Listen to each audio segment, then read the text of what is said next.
The laughter hit me like a slap across the face as I stepped into Romano's, the same restaurant where my family had celebrated every milestone for the past 20 years. My sister Emma's voice cut through the warm evening air, sharp and mocking. "Look who decided to show up. I thought you said you were too busy with your little projects." My mother didn't even look up from her wine glass. My father's eyes found mine for a split second before he turned away, as if my presence embarrassed him.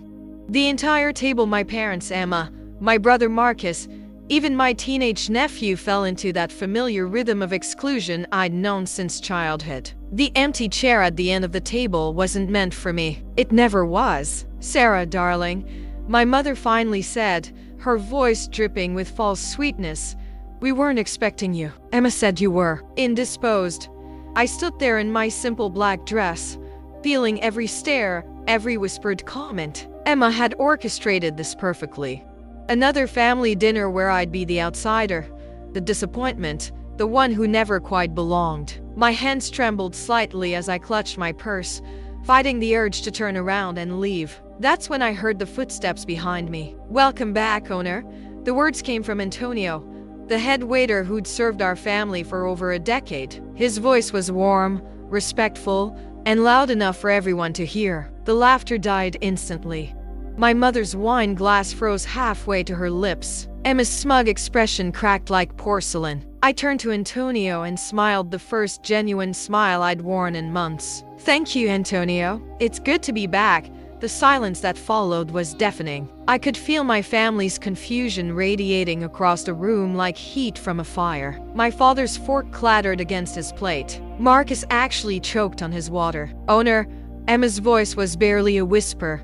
I walked slowly toward their table, my heels clicking against the marble floor with a confidence I'd forgotten I possessed. The restaurant suddenly felt different, not like a place where I was tolerated, but like a place where I belonged. Because I did belong here. I owned every inch of it. "I'm sorry I'm late," I said, settling into the chair that had been left empty, not out of exclusion, but out of respect. I was meeting with the contractors about the renovation plans.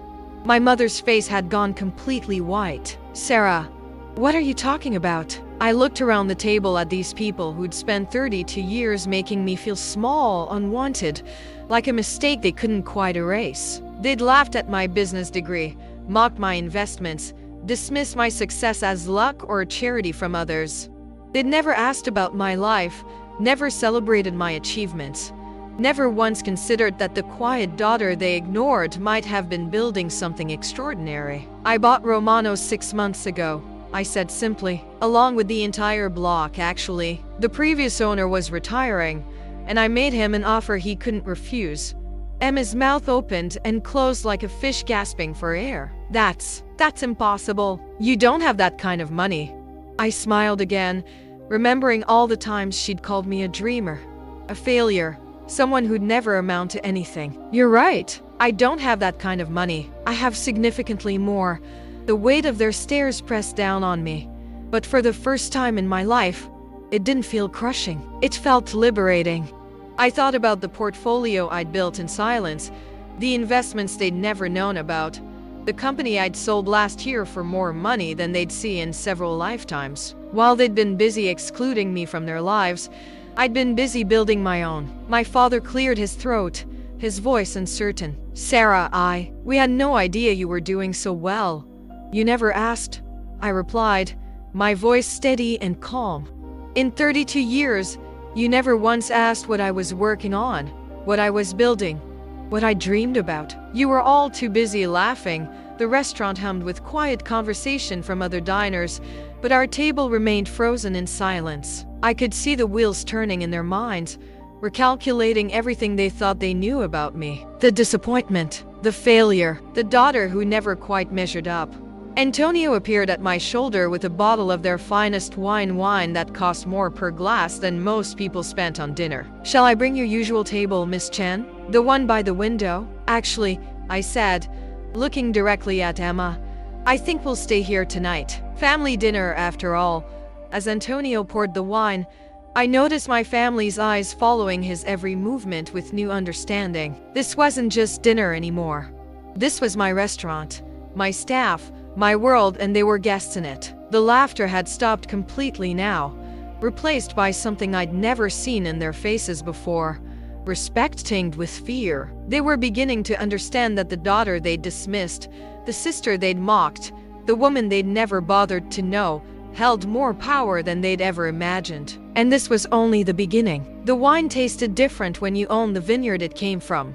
I sipped slowly, watching my family struggle with this new reality while the weight of years of silence pressed against my chest like a stone. They kept glancing at each other, having entire conversations with their eyes the same way they'd always communicated around me, as if I were invisible. Emma was the first to break. She always was the most transparent of us all. "Sarah, I don't understand. When did all this happen? How did you?" She gestured vaguely at the restaurant around us, at Antonio, who hovered nearby with the practiced attention of staff who knew exactly who signed their paychecks. I set down my wine glass and folded my hands in my lap. The question hung in the air like incense, heavy and unavoidable. How long had it been since any of them had asked me a direct question about my life? How long since they'd cared enough to wonder? "It started about 8 years ago," I said quietly. "Remember when I moved out of the apartment downtown? You all assumed I was struggling, that I couldn't afford the rent anymore." My mother nodded slowly, her perfectly styled hair catching the candlelight. "You said you were simplifying." I was. I bought a small house in the suburbs and started investing the money I saved on rent. Tech stocks mostly. Then real estate. I paused, remembering those early years of careful planning, of watching every dollar while my family spent freely on vacations I was never invited to join. The first property I bought was a small office building. Nothing fancy, but the returns were good. Marcus leaned forward, his businessman's instincts finally kicking in. "How much are we talking about here, Sarah?" The question felt invasive, typical of him to reduce everything to numbers. But numbers were something I could give him. Numbers were clean, simple, undeniable. "The portfolio is worth about 47 million now," I said, as casually as if I were discussing the weather. "Give or take a few million depending on the market." The silence that followed was so complete I could hear the kitchen staff working 2 rooms away. Emma's face had gone pale, then flushed red, then pale again. My father's hand trembled slightly as he reached for his water glass. 47. My mother whispered, then stopped, unable to finish the sentence. I nodded. Romano's was actually a smaller purchase. Sentimental value, you might say. I have fond memories of eating here as a child, back when you still included me in family dinners. The words came out gentler than I'd intended, but they landed with the force of a slap anyway. I watched my mother flinch, saw my father's shoulders sag slightly. Even Marcus had the grace to look uncomfortable.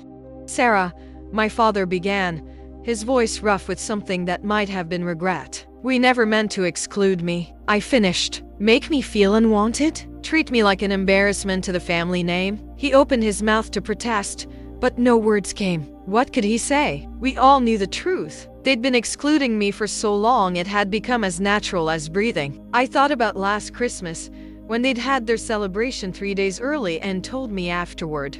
I thought about Emma's wedding, where I'd been seated at the children's table despite being 28 years old. I thought about every birthday, every holiday, every milestone where I'd been an afterthought or forgotten entirely. I used to wonder what I'd done wrong. I continued, my voice steady despite the emotion building in my chest. I'd lie awake at night trying to figure out why my own family didn't want me around. Was I too quiet? Too different? Not successful enough? Emma shifted in her seat, her designer handbag clutched tight against her chest like armor. "Sarah, it wasn't like that. We have our own lives, your own family," I said, nodding. "I know. I've always known." The waiter appeared with our appetizers, dishes I'd personally selected for the menu when I'd bought the restaurant. Truffle risotto, seared scallops, delicate preparations that spoke of sophistication and care. My family stared at the food as if they'd never seen anything like it. "The irony," I said, cutting into a scallop with surgical precision, "is that I spent years trying to prove myself worthy of your attention. I worked 16-hour days, built companies, made investments that would have impressed you if you'd bothered to ask. But you never did ask. My mother's eyes were bright with unshed tears. We're asking now. I really looked at her for the first time in years. She was smaller than I remembered, more fragile. The woman who'd once seemed so formidable, so certain in her judgments, now looked lost and confused. Are you? I asked softly. Or are you just trying to understand how the daughter you wrote off became someone you suddenly need to pay attention to? The question hung between us like a bridge neither of us was sure we could cross. Around us, the restaurant continued its elegant dance of service and conversation, but our table remained trapped in its bubble of reckoning. Antonio approached discreetly. Miss Chen, the chef wanted to know if you'd like to see the wine cellar renovation plans after dinner. The contractor finished the preliminary sketches. Of course, I replied, then looked back at my family. I'm expanding the wine program. We'll be carrying some very exclusive vintages soon. Emma's voice was small when she spoke. You really do own all of this. I really do. I took another sip of wine, letting the reality settle over them like dust after an earthquake. Along with the art gallery next door, the boutique hotel down the street, and about 60% of the commercial real estate in this district, my father set down his fork with shaking hands. Sarah, why didn't you tell us? Why didn't you say anything? The question was so innocent, so genuinely confused, that I almost laughed. Almost. When would I have told you, Dad? At the family dinners I wasn't invited to. During the phone calls you never made? Maybe I should have sent a newsletter to the family members who forgot my birthday 3 years running. The words came out sharper than I'd intended, but I didn't take them back. They needed to hear this. They needed to understand that their neglect had consequences, that their dismissal had created exactly the distance they'd always seemed to want. But now that distance was filled with money and power, and suddenly they were interested in bridging it. I looked around the table at these people who shared my blood but had never shared my life, and felt something shift inside me. Not forgiveness, not yet, but perhaps the beginning of understanding. The evening was far from over, and there were still truths to be told. The main course arrived in a symphony of silver and crystal. Each played a masterpiece that reflected the standards I'd set when I'd redesigned the menu. My family ate in careful silence, as if afraid that speaking too loudly might shatter this new reality they found themselves in. But I could see the questions building behind their eyes like storm clouds. It was Marcus who finally broke first. He'd always been the most direct of my siblings, the one who believed that money solved everything and explained everything else. Sarah, I need to ask you something, and I hope you won't take it the wrong way. I set down my fork and waited. In my experience, conversations that began with disclaimers about taking things the wrong way usually ended badly. Did you buy this place because of us? Because we used to come here as a family? The question was more perceptive than I'd expected from him. I considered lying, giving him some sanitized version about investment opportunities and market timing. But tonight felt like a night for truth, even when it cut. Partly, I admitted, I bought it because I wanted to own something that had been important to us. Something where I'd felt included. Once upon a time, my mother's breath caught audibly. Oh, Sarah. I remember being 12 years old, sitting in that corner booth over there. I continued, pointing to a table near the window where a young couple now shared dessert. It was my birthday dinner, and Dad let me order anything I wanted from the menu. I felt so grown up, so special. It was one of the last times I remember feeling like I truly belonged with all of you. The memory hung in the air between us, sweet and painful. I could see them all remembering that night too, back when including me hadn't felt like an obligation, when my presence had been welcomed rather than tolerated. When did it change? Emma asked quietly. When did we stop including me? I finished. It wasn't sudden, it was gradual, like watching the tide go out. First, I wasn't invited to the smaller gatherings. Then I was invited but made to feel like an afterthought. Then the invitations stopped coming altogether. And when I asked, you'd say it was just immediate family, or just couples, or just people with children. I paused, remembering the slow erosion of my place in their lives. Eventually, I stopped asking. My father cleared his throat, his voice rough with emotion. We never meant for it to feel like that, didn't you? I asked, and the gentleness in my voice seemed to surprise him more than anger would have. Because from where I sat, it felt very intentional, like you'd all decided I didn't quite fit, and you were just waiting for me to figure it out and remove myself. Emma's eyes were bright with tears now. That's not. We didn't mean, Emma.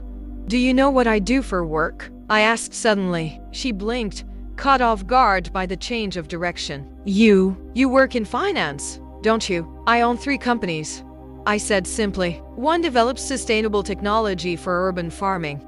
Another creates affordable housing solutions for low-income families. The third designs educational software for children with learning disabilities. The silence that followed was deafening. I watched their faces as they processed this information, saw the dawning realization that they knew nothing about the person I'd become. I employ over 400 people across those companies, I continued.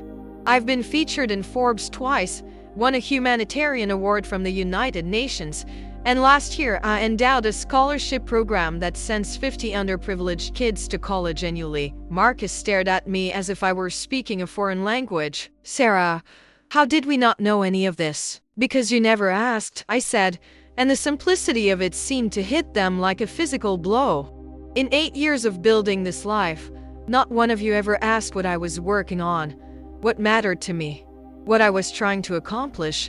My mother's hands were shaking now. We assumed you were just getting by. You never said anything about success or money, or would you have listened if I had? I interrupted gently. Or would you have found a way to dismiss it?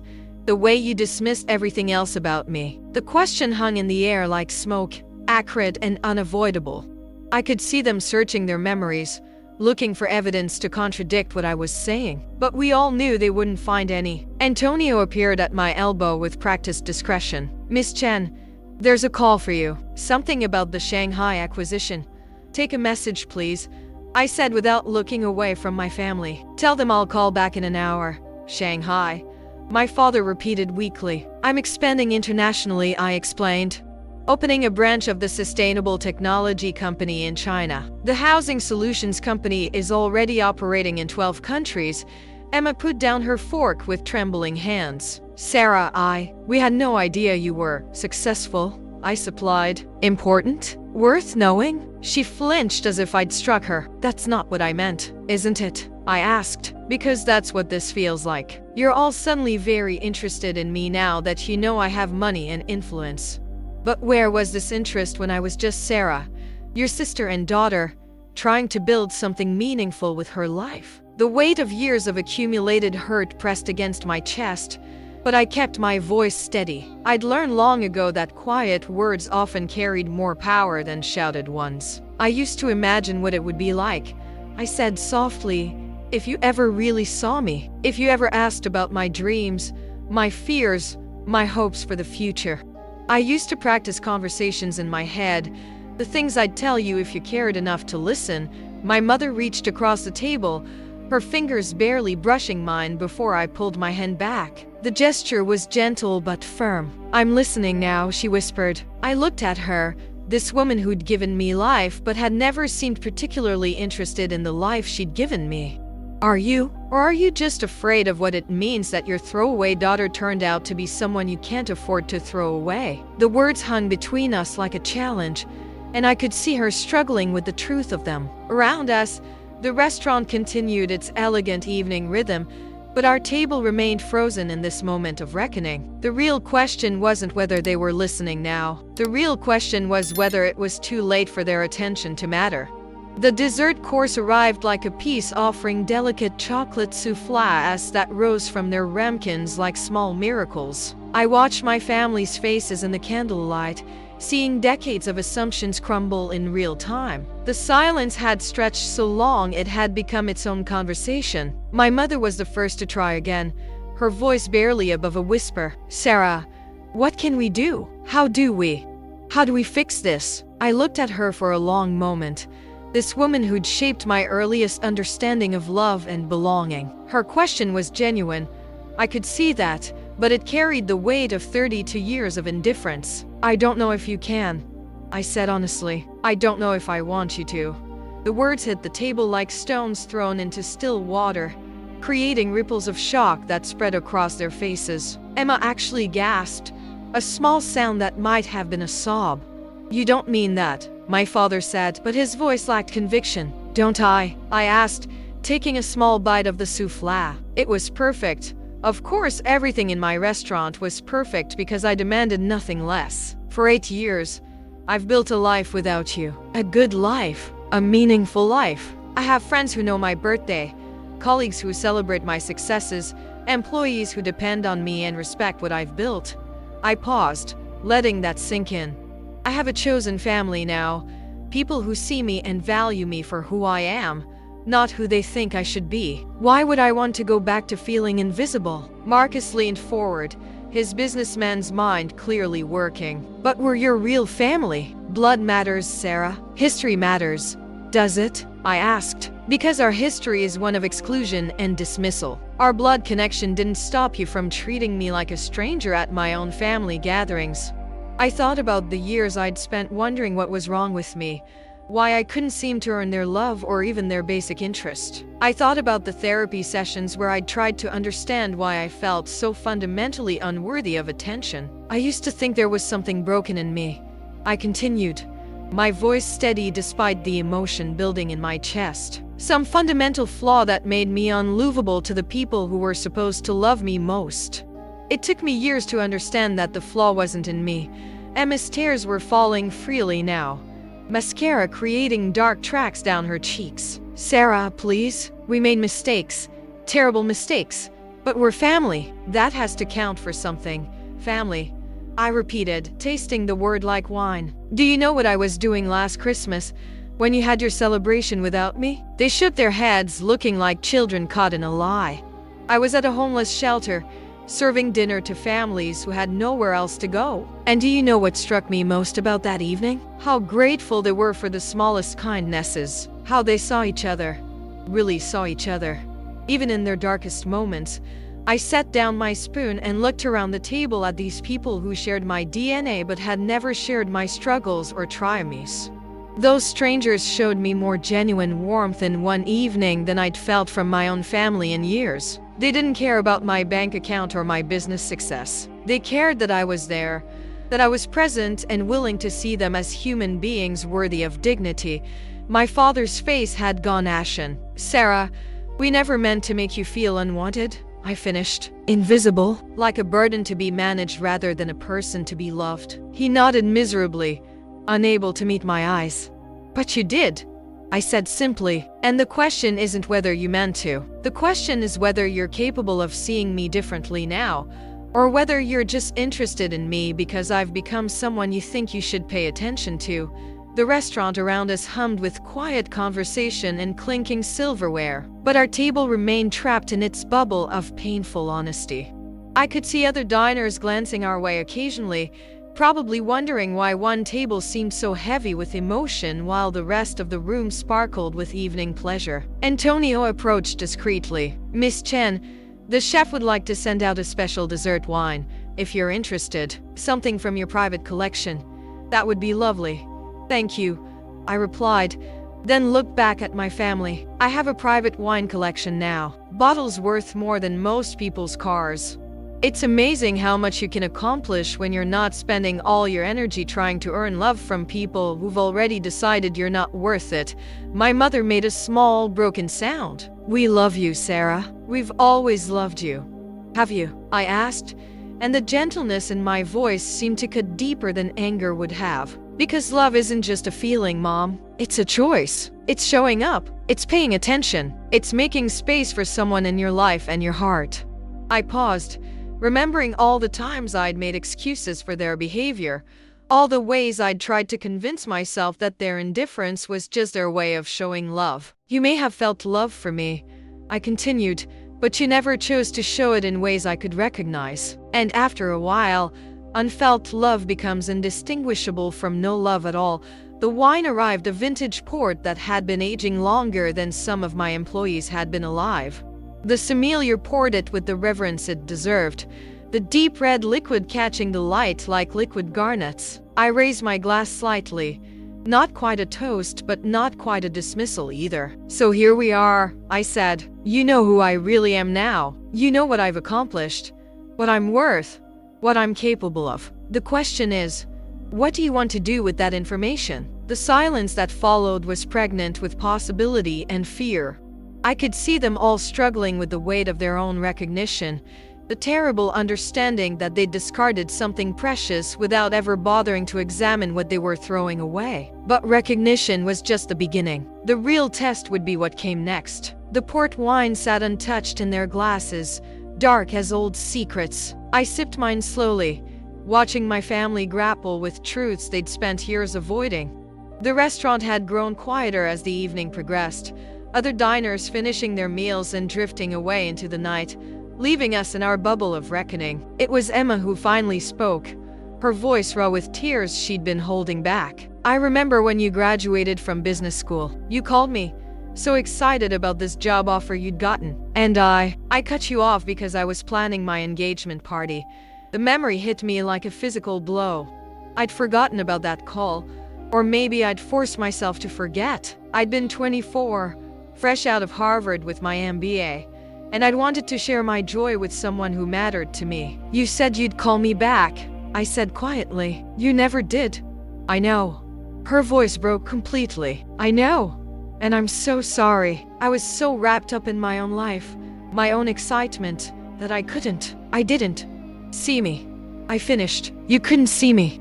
She nodded, mascara streaking down her cheeks in dark rivers. "That job offer, what was it for?" I almost smiled at the irony. "Goldman Sachs. Investment banking." It was my first real step toward everything I've built since then.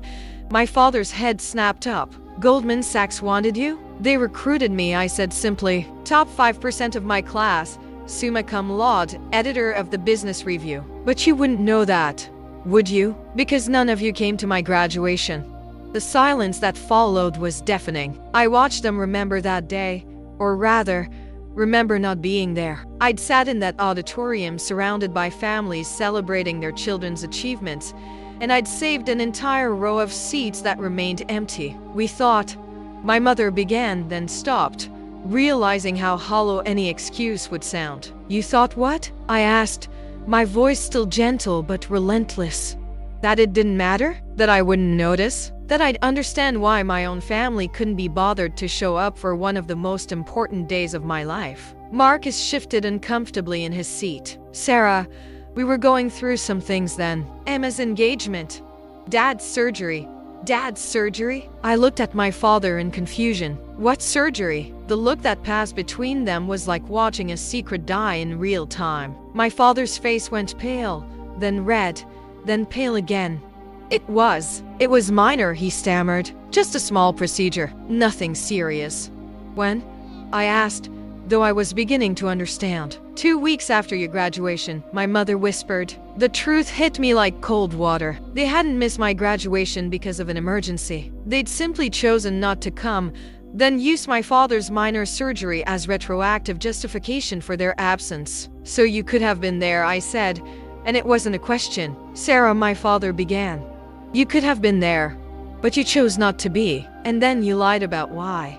I set down my wine glass with careful precision, my hand steadier than I felt. Around us, the restaurant staff moved with quiet efficiency, clearing tables and dimming lights as the evening wound toward its close. "Do you know what I did after graduation?" I asked. "I went back to my apartment alone, ordered Chinese takeout, and called you. All of you. I wanted to share my excitement, to tell you about my plans, about the opportunities opening up for me." I paused, remembering that night with crystal clarity. "Emma, you were too busy with wedding planning. Marcus, you were at a client dinner. Mom and Dad, you were resting after Dad's procedure that hadn't happened yet." The weight of their collective shame was almost palpable. I could see them understanding, perhaps for the first time, the cumulative effect of their small cruelties, their casual dismissals, their consistent choice to prioritize anything and everything over me. I ate that Chinese food alone in my empty apartment, and I made a decision, I continued. I decided that if my own family couldn't be bothered to celebrate my successes, I'd find people who would. And if they couldn't see my worth, I'd built something so undeniable that the rest of the world would have no choice but to notice. Antonio appeared at my shoulder with practiced discretion. Miss Chen, the kitchen is preparing to close. Would you like me to arrange for a private dining room if you'd prefer to continue your evening? I looked around the table at my family, these people who'd shaped me through their absence more than their presence. They sat there like defendants awaiting a verdict, and perhaps that's exactly what they were. No, thank you, Antonio. I think we're nearly finished here. The words carried more weight than their surface meaning, and I could see my family understanding that this conversation was approaching its end. But whether it would end in reconciliation or final separation remained to be seen. My mother reached across the table again, and this time I didn't pull away when her fingers touched mine. Her skin was soft and warm, familiar in a way that made my chest ache. "Sarah," she said, her voice barely a whisper, "what can we do? How do we earn your forgiveness?" I looked down at our joined hands, hers aged and trembling, mine steady and strong. "I don't know if forgiveness is the right word, Mom. Forgiveness implies that what happened was an accident, a mistake that can be corrected with enough remorse." I lifted my eyes to meet hers. "But this wasn't a mistake. This was a pattern. A choice you all made, over and over again, for years."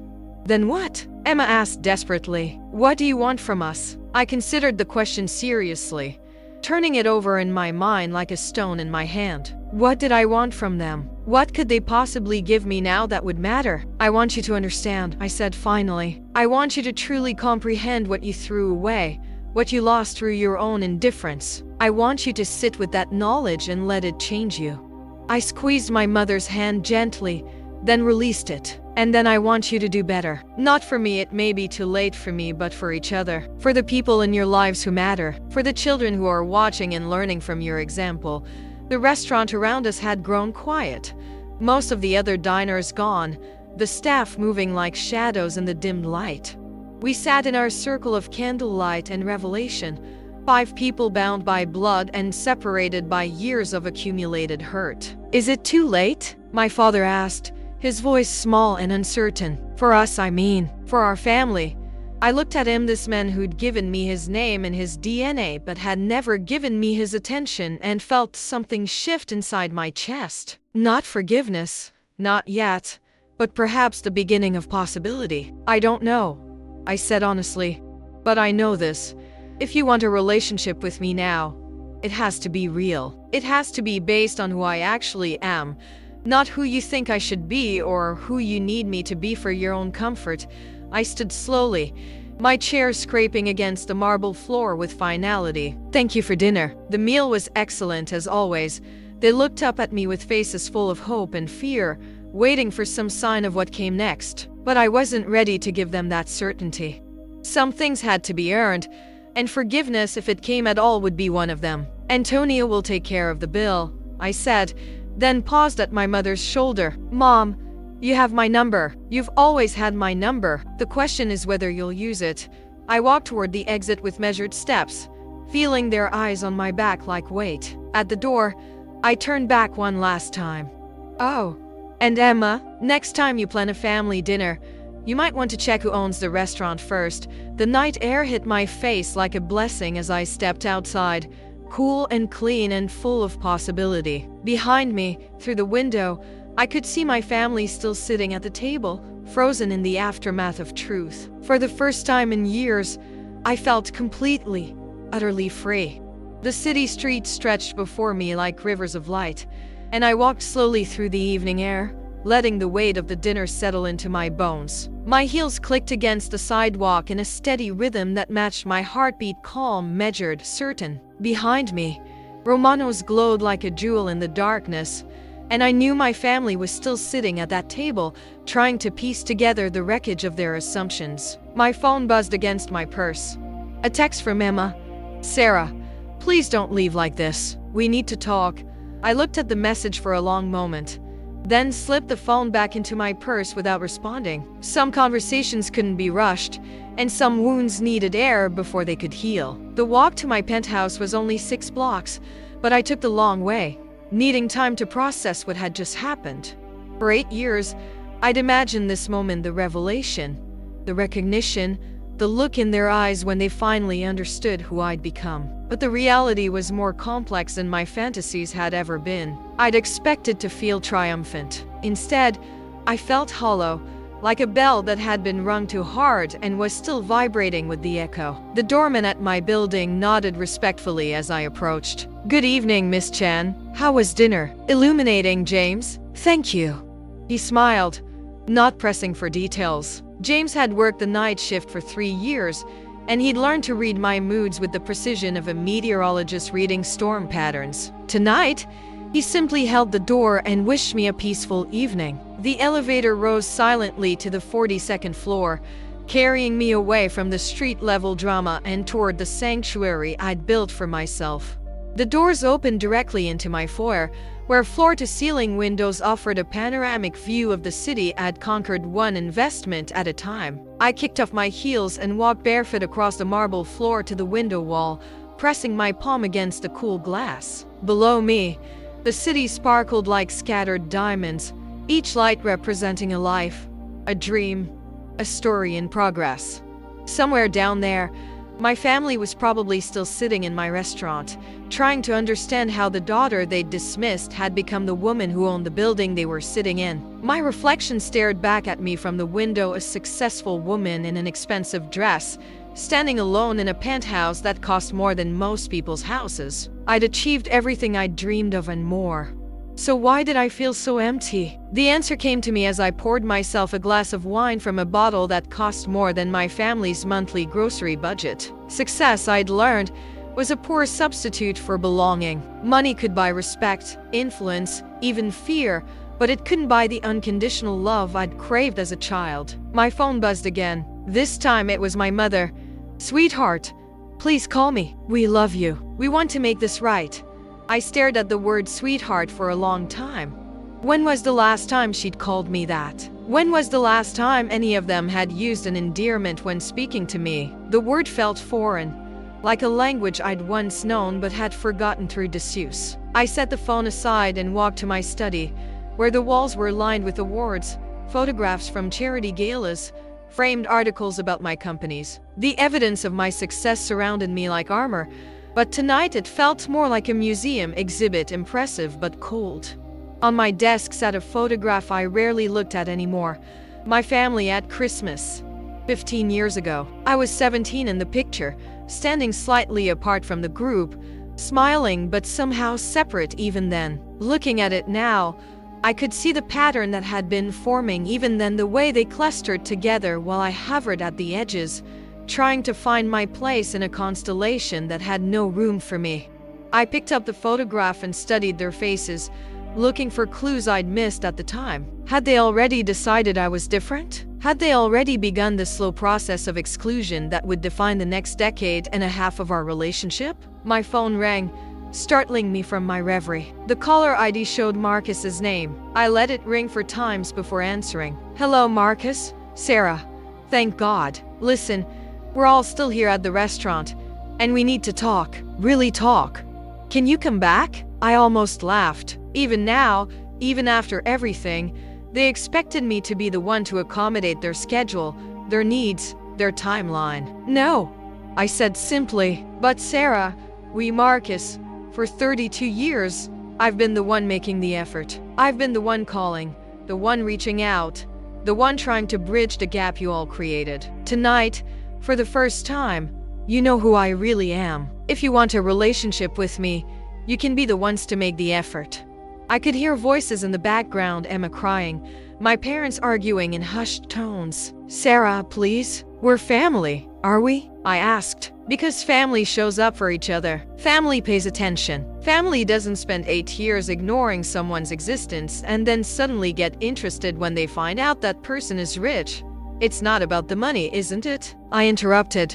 Because I noticed none of you were particularly interested in having this conversation when you thought I was just getting by. When you thought I was the family disappointment, the one who never quite measured up. The silence on the other end of the line stretched long enough that I wondered if he'd hung up. "What do you want from us?" he asked finally, his voice small and defeated. I looked out at the city lights again, at all those lives being lived in the darkness below.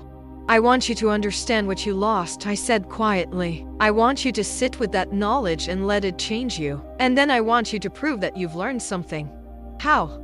Figure it out, I said, and hung up. The silence in my penthouse was absolute, broken only by the distant hum of the city below. I stood there holding my phone, feeling the weight of 32 years of accumulated hurt and 8 years of hard-won independence.